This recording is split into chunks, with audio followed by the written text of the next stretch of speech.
السلام علیکم دوستو، اسلامی دوار چینل پہ آپ سب کو خوش آمدید کہتا ہوں۔ آج میں آپ کے لیے شمشیر بے نیام کی 59 ایپیسوڈ لے کے آیا ہوں، تو چلیے آئیے شروع کرتے ہیں۔ ان لوگوں میں وہ بھی تھے جنہوں نے اسلام قبول کر لیا تھا، لیکن مسلمہ جیسے شعبدہ باز نے انہیں گمراہ کیا اور اسلام کے راستے سے ہٹا لیا تھا۔ انہوں نے مسلمہ کی نبوت کو مسلمانوں کے ہاتھوں بے نقاب ہوتے دیکھا اور مسلمہ کی جنگی قوت کو مسلمانوں کی قلیل نفری کی بے جگری کے آگے ریزہ ریزہ ہوتے دیکھا تھا، اور وہ محسوس کر رہے تھے کہ سچا عقیدہ اور نظریہ اسلام ہی ہے جو جھوٹ کی طاقتوں کو کچل دیتا ہے، اور وہ غیبی طاقت جو سچے کو جھوٹے پر، حق کو باطل پر فتح دیتی ہے، وہ اسلام میں مضمر ہے۔ چنانچہ یہ لوگ خالد رضی اللہ عنہ کی فوج میں شامل ہونے لگے۔ یہ خالد رضی اللہ عنہ کے مجاہدین کی کوششوں کا حاصل تھا۔ یمامہ میں شور اٹھا، کچھ لوگ دوڑتے ہوئے بستی سے باہر چلے گئے، عورتیں چھتوں پر جا چڑھیں، افق سے گرد کی گھٹائیں اٹھ رہی تھیں اور یمامہ کی طرف بڑھی آ رہی تھیں۔ آندھی آ رہی ہے، لشکر ہے، کسی کا لشکر آ رہا ہے، ہوشیار، خبردار، تیار ہو جاؤ۔ خالد رضی اللہ عنہ ایک قلعہ نما مکان پر جا چڑھے۔ یہ آندھی نہیں، کسی کی فوج تھی۔ مرتدین کے سوا اور کس کی فوج ہو سکتی تھی؟ خالد رضی اللہ عنہ کو افسوس ہونے لگا کہ کس برے وقت انہوں نے اپنی فوج سے کہا تھا کہ جو گھروں کو جانا چاہتے ہیں چلے جائیں۔ گرد کے جو بادل اٹھتے آ رہے تھے، یہ بہت بڑے لشکر کی گرد تھی۔ خالد رضی اللہ عنہ کے پاس صرف 2000 نفری تھی، یا وہ نفری تھی جو ابھی ابھی فوج میں شامل ہوئی تھی۔ اس پر ابھی بھروسہ نہیں کیا جا سکتا تھا، لیکن اور ہو بھی کیا سکتا تھا۔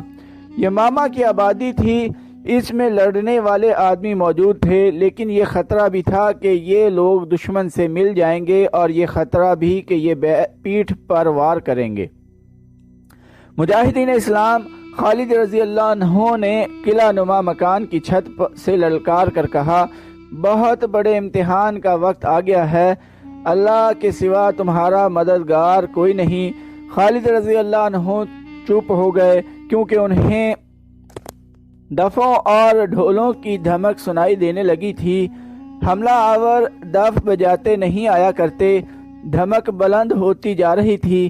خالد رضی اللہ عنہ نے ادھر دیکھا، گرد بہت قریب آ گئی تھی، اور اس میں چھپے ہوئے اونٹ اور گھوڑے نظر آنے لگے تھے۔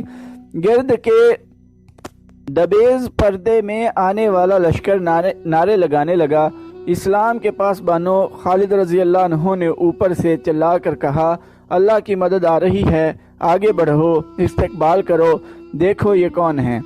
خالد رضی اللہ عنہ دوڑتے نیچے اترے، اپنے گھوڑے پر کود کر سوار ہوئے اور گھوڑے کو ایڑ لگا کر بستی سے نکل گئے۔ آنے والا لشکر بستی سے کچھ دور رک گیا اور 2 گھوڑ سوار آگے بڑھے۔ خالد رضی اللہ عنہ اون تک پہنچے اور گھوڑے سے اترے۔ وہ دونوں سوار بھی اتر آئے۔ وہ مضر اور ربیہ قبیلوں کے سردار تھے۔ مدینہ سے اطلاع آئی تھی کہ تمہیں مدد کی ضرورت ہے۔ ایک سردار نے کہا، میں 4000 آدمی ساتھ لایا ہوں، ان میں شتر سوار ہیں، گھوڑ سوار بھی ہیں اور پیادے بھی، اور 4000 کی تعداد میرے قبیلے کی ہے۔ دوسرے سردار نے کہا۔ خالد رضی اللہ عنہ نے فرط مسرت سے دونوں کو اپنے بازوؤں میں لے لیا اور خوشی سے کانپتی ہوئی آواز میں بولے، اللہ کی قسم، اللہ نے مجھے کبھی مایوس نہیں کیا۔ خالد رضی اللہ عنہ کے پاس اب 10,000 نفری کا لشکر جمع ہو گیا تھا۔ انہوں نے مضر اور ربیہ کے سرداروں کو اچھی طرح سمجھا دیا کہ انہیں کہاں جانا ہے اور دشمن کتنا طاقتور ہے۔ تو ہم تمہاری مدد کو آئے ہیں ولید کے بیٹے، ایک سردار نے کہا۔ ہماری منزل وہی ہے جو تمہاری ہے۔ مدینہ سے ہمیں اطلاع ملی ہے کہ میرے لشکر تم ہو۔ دوسرے سردار نے کہا، جہاں کہو گے چلیں گے، دشمن جیسا بھی ہوگا لڑیں گے۔ خالد رضی اللہ عنہ نے ایرانی سلطنت کے ایک حاکم ہرمز کے نام پیغام لکھوایا۔ اس وقت عراق ایران کی شہنشاہی کا ایک صوبہ تھا۔ اس کا حاکم یا امیر ہرمز تھا، جس کی حیثیت آج کل کے گورنر جیسی تھی۔ اس کا ذکر پیچھے آ چکا ہے۔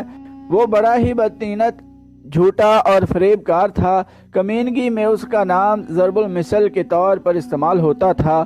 خالد رضی اللہ عنہ نے اس کے نام خط میں لکھوایا، تم اسلام قبول کر لو گے تو تمہارے لیے امن ہوگا، اگر نہیں تو اپنا علاقہ سلطنت اسلامیہ میں شامل کر دو، اس کے حاکم تم ہی رہو گے اور مدینہ کی خلافت کو جزیہ ادا کرتے رہو گے، اس کے عوض تمہاری اور تمہارے لوگوں کی سلامتی اور دفاع کی ذمہ دار ہم ہوں گے، اگر یہ بھی منظور نہیں تو اپنی سلامتی کے ذمہ دار تم خود ہوگے، اللہ ہی جانتا ہے کہ تمہارا انجام کیا ہوگا۔ فتح و شکست اللہ کے اختیار میں ہے، لیکن میں تمہیں خبردار کرنا اپنا فرض سمجھتا ہوں کہ ہم وہ قوم ہیں جو موت کی اتنی ہی عاشق ہے جتنی تمہیں زندگی عزیز ہے، میں نے اللہ کا پیغام تم تک پہنچا دیا ہے۔ خالد رضی اللہ عنہ نے یہ خط ایک ایلچی کو دے کر کہا کہ وہ 2 محافظ اپنے ساتھ لے جائے اور جس قدر تیز جا سکتا ہے یہ پیغام حرمز تک پہنچائے اور جواب لائے، تمہاری واپسی تک میں یمامہ میں نہیں ہوں گا۔ خالد رضی اللہ عنہ نے ایلچی سے کہا، مجھے عراق کی سرحد پر کہیں ڈھونڈ لینا، ابلا کو یاد رکھنا، وہاں سے تمہیں پتہ چل جائے گا کہ میں کہاں ہوں۔ ایلچی کی روانگی کے فوراً بعد خالد رضی اللہ عنہ نے 10,000 کے لشکر کو کوچ کا حکم دے دیا۔ خالد رضی اللہ عنہ کو معلوم نہیں تھا کہ اللہ کی ابھی اور مدد اس کی منتظر ہے۔ امیر المؤمنین ابو بکر رضی اللہ عنہ نے شمال مشرق کی عرب کے علاقوں میں آباد 3 قبیلوں کے سرداروں مذعور بن عدی، حرملہ اور سلمہ کو پیغام بھیجے تھے کہ اپنے اپنے قبیلے کے زیادہ سے زیادہ ایسے آدمی مسنہ بن حارثہ کے پاس لے جائیں جنہیں جنگ کا تجربہ ہو اور جو پیٹھ دکھانے والے نہ ہوں۔ انہیں یہ بھی لکھا گیا تھا کہ خالد رضی اللہ عنہ اپنی فوج لے کر آ رہا ہے اور وہ ان کا اور اپنے لشکر کا سالار اعلیٰ ہوگا۔ ابلا اور دیگر ایسے علاقوں میں جہاں عربی مسلمان ایرانیوں کے محکوم تھے صورتحال کچھ اور ہی ہو چکی تھی۔ پہلے مسنہ بن حارثہ نے ان بستیوں کے چند ایک جوشیلے جوانوں کو ایرانیوں کی فوجی چوکیوں اور فوجی قافلوں پر شب خون مارنے کے لیے اپنے ساتھ رکھا ہوا تھا، لیکن اب اس محکوم آبادی میں سے ایک فوج تیار کرنی تھی۔ کچھ فوج تو اس نے اپنے قبیلے بکر بن دائل سے تیار کر لی تھی جو مدینہ کے ایک سالار علا بن حضرمی کے دوش بدوش عراق کی سرحد کے علاقوں میں مرتدین کے خلاف لڑی بھی تھی۔ مسنہ نے ایرانیوں کے محکوم مسلمانوں کو اطلاع بھیج دی تھی کہ جس قدر جوان آدمی وہاں سے نکل کر باہر آ سکیں آ جائیں۔ مسلمانوں کا وہاں سے نکلنا خطرے سے خالی نہیں تھا، کیونکہ زرتشتوں کی فوج مسلمانوں کی بستیوں پر کڑی نظر رکھتی تھی۔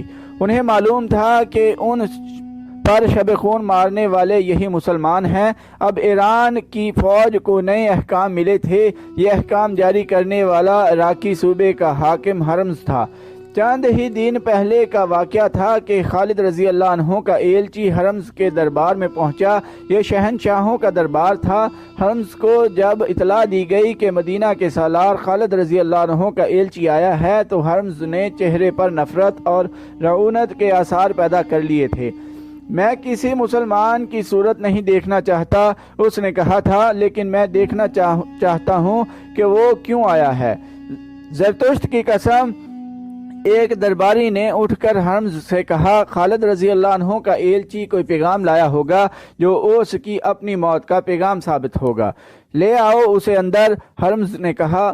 خالد رضی اللہ عنہ کا ایلچی 2 محافظوں کے ساتھ بڑے تیز قدم اٹھاتا حرمز کے دربار میں داخل ہوا اور سیدھا حرمز کی طرف بڑھ گیا۔ 2 برچھی برداروں نے سامنے آ کر اسے روکا، لیکن وہ دونوں کے درمیان سے گزر کر حرمز کے سامنے جا کھڑا ہوا۔ السلام علیکم، ایلچی نے کہا۔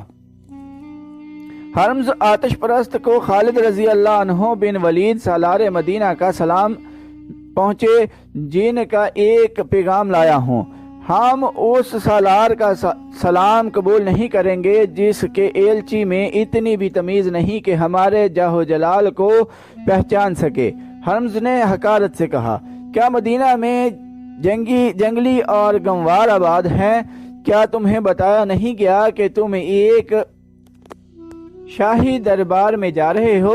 تمہیں دربار کے آداب بھی نہیں سکھائے گئے۔ مسلمان صرف اللہ کے دربار کے آداب سے آگاہ ہوتا ہے۔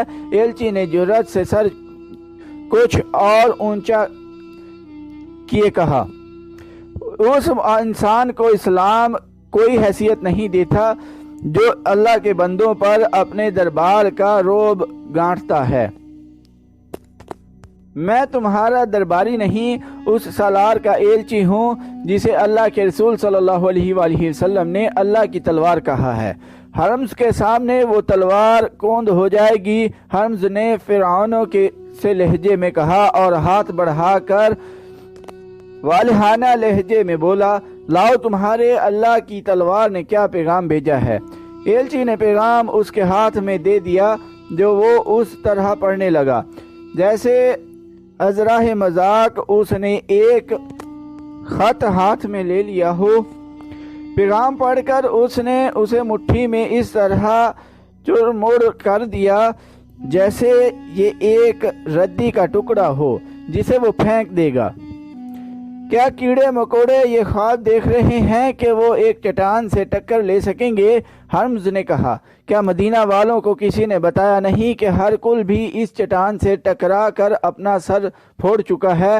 کیا ہم تمہیں اپنی فوج کی ایک جھلک دکھائیں تاکہ تم اپنے سالار کو اور اپنے بوڑھے خلیفہ کو بتا سکو کہ عراق کی سرحدوں کی طرف دیکھنے کی بھی جرأت نہ کریں؟